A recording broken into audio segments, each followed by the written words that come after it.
this research sprang from the question of whether English monolinguals and Spanish bilinguals reason in the same way. Past research on logical inference has found that people tend to do really badly on inferences containing negations. But this research has been done predominantly on English monolinguals, so people who only speak English. We've got some terms defined. Spanish was chosen as the language of focus for this study because it has negative concordance. And what negative concordance is, it's a phenomenon in linguistics where multiple negations in a single expression, like sentence, for example, are interpreted only once, and they often compound into like an overarching, like a really negative sentence. The forms used in the study were modus ponens and modus tollens to test logical inference ability. Participants completed these inferences, and there are rules to their resolution. So if you're given a statement, if P, then Q, if you are a public school teacher, then you have teaching credentials, for example. And you find out that Dan is a public school teacher. The correct logical resolution is that Q, he has teaching credentials. So you see some citations for research backing up that tendency to draw illogical inferences from negated statements. John Evans has done a lot of really notable research on logical inference, and he's found that modus tollens is regularly evaluated in a non-logical way, and statements presented in modus tollens are often evaluated as less true than those presented in modus ponens. A later 1983 study by Stanford found that bilingual students had trouble reasoning from word problems containing negations, and they were specifically Spanish bilinguals. What Mesta's study did not do, however, he did not categorize participants by the age at which they acquired Spanish and English.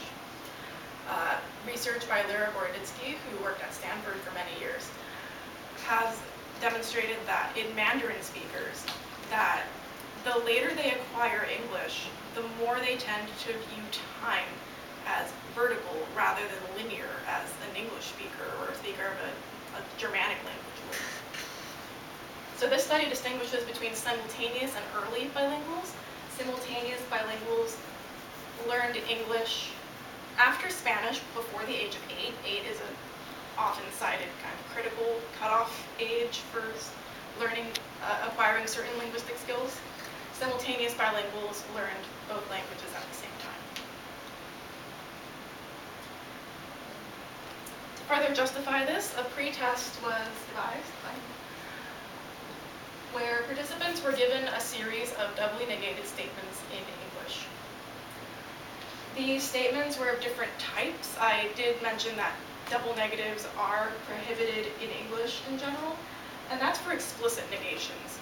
Negations containing a no, an N-word. There are rare acceptable double negations in English. So several statements were written up, and they were coded according to English rules for their resolution. In English, we avoid double negatives as much as we can, but sometimes we do encounter them, and there are rules for their resolution. These rules state that if there are two negatives in a statement, it should cancel out into a positive, which is the opposite of what you would see in a negative concordance language. The correct values for these were coded on a scale of 1 to 5 for direction, positive, negative, 5 being really positive, 1 being really negative, and valence is strength, so 4 would be like kind of positive, 3 would be in the middle, neutral. Statements that had double explicit negations that were unacceptable received scores of 5. Those that were more implicit or more on the negative side received a score of 2.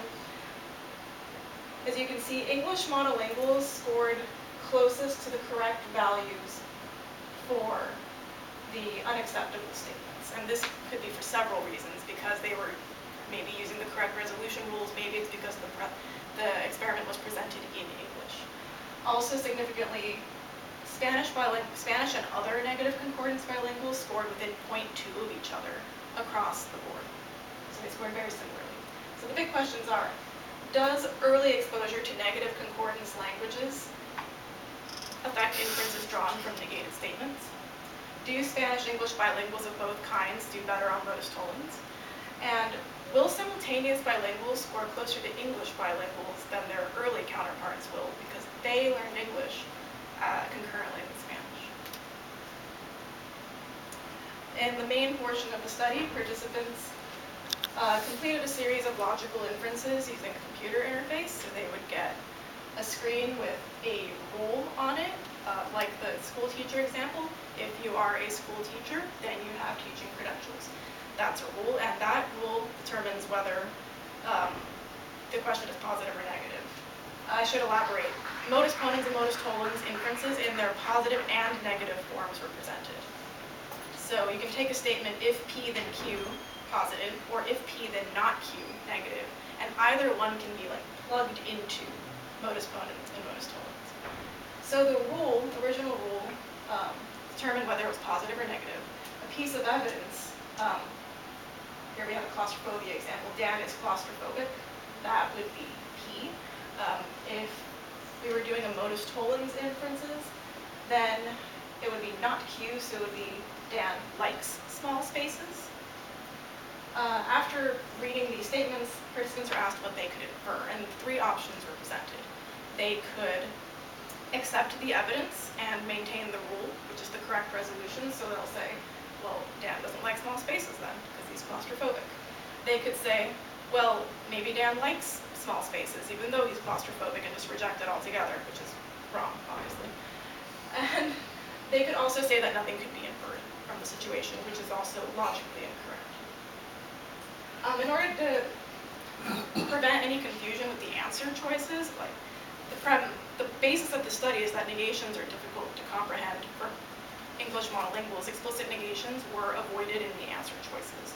So they were presented without explicit negations.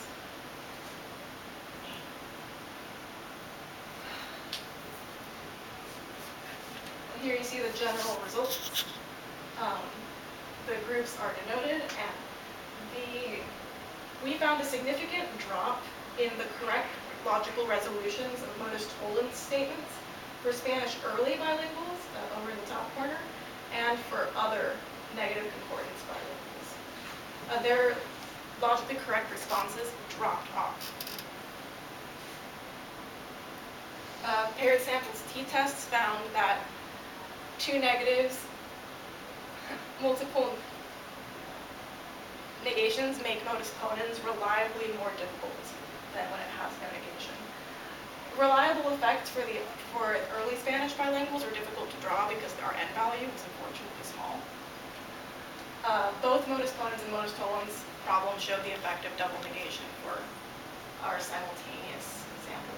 And negation contributed positively to accuracy for modus ponens problems. We also recorded latency in order to maybe give us some more insight into what was going on while they were trying to resolve these logical problems. Originally, we thought that perhaps bilinguals who, having learned English more consciously than an English monolingual, might be wondering, okay, do I use the Spanish logical rules? Do I use the English logical rules? I've already got a weird sentence with 2 negations. What am I doing? That might increase latency. We didn't find any significant increase in latency for modus tollens problems, which is where we saw that drop off. Negations for modus ponens problems, however, did show an increase of about 900 milliseconds in latency for each negative element. So, negative conferred bilinguals did generally produce a lower rate of logically correct modus tollens inferences.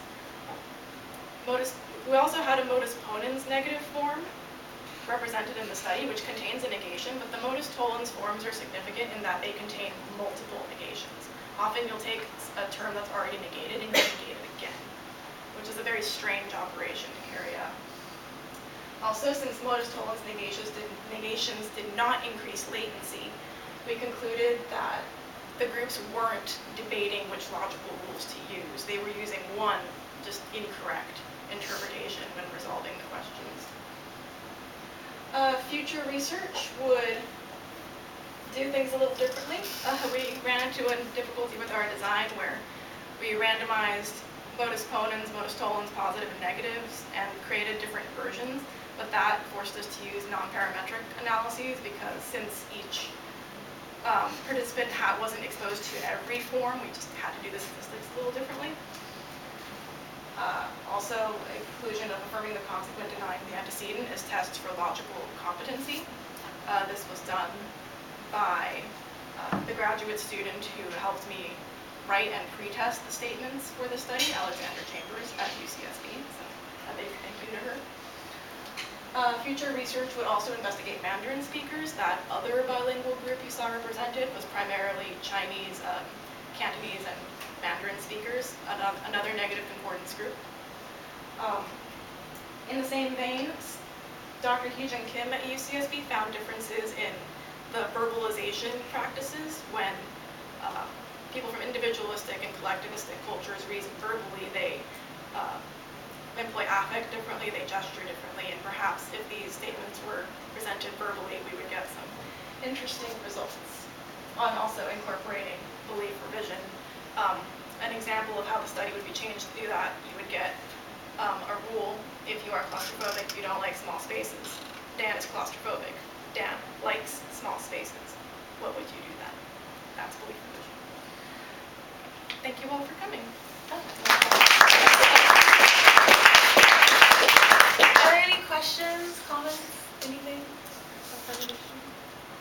Were there any, I don't know if you look at this, did you have any generational differences, like what generation the students or the participants were? And second, like if there's any maybe sibling effect, like if they're the youngest in their family and they have older siblings,